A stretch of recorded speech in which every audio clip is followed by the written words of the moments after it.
All right, you have done a fantastic job so far. Your ribs are moving. The muscles under your ribs are contracting. You're getting your 360 breath.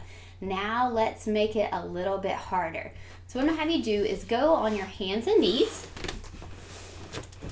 And then I'm gonna have you tuck your chin, bringing your head up in line with your body. I don't wanna see this, so no forward heads. So tuck your chin, bring your head up in line with your body, and then you're gonna make sure your back is relatively flat. I don't want you way sagging down, and I don't want you way arching up, okay? So just a nice, neutral, flat back. Shirts are definitely getting a little tighter with the belly expansion going on here. Shift over your fingers so you're not pushing back with your neck. So your shoulders are coming away from your ears and you're shifting directly over your wrist, okay? Now, if your wrists bother you here, check out the wrist program, okay? It's right there. It's a simple video. You can watch it, and it will help your wrists gain the flexibility they need. I'm going to have you tuck your toes under so we can have a front to back pressure here.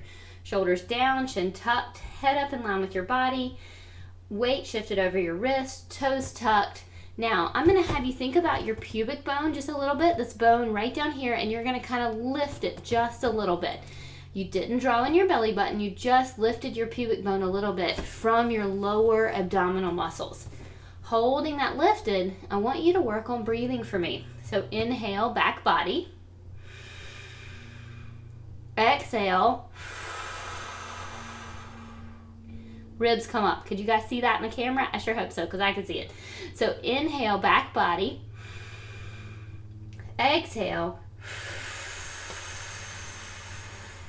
Ribs come up. So what we're doing here is we're letting your ribs, those newfound muscles that you have underneath your ribs, we're letting them lead the way for connecting your abdominal wall. So we are working on knitting together your entire diastasis because we're supporting from both angles. Okay, so shoulders are down, shifted over, toes tucked, weight balanced, back flat. You're lifting your pubic bone just a little bit so you're not hanging into your pelvis. All right, so lifting your pubic bone, you're not contracting your hamstrings, you're not clenching your glutes, you're not overusing your quads. You're doing this from those lower abdominal muscles, okay? Those muscles might have been dormant for a little while, so we'll need to find them. So think about lifting that pubic bone just a little bit, and then work on that breathing. So run through 4 or 5 breath cycles. Please don't make yourself dizzy. Inhale into your mid-back. Good, back body expansion. Exhale.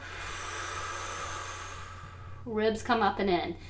Now, if you want to draw your belly button in, remember your ribs aren't going to move like they're supposed to. So if you need to, videotape yourself like you just saw me doing from the side and watch, because you could dramatically see my ribs come in. So you should be able to see those ribs come in. And that is going to make you feel fabulous. It should relieve all the tension out of your neck. Okay? If it doesn't, something's going wrong.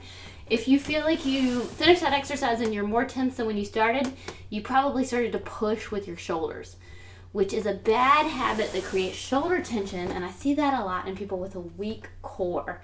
So your core that doesn't want to connect, they'll push backwards in that exercise and try and use their neck muscles.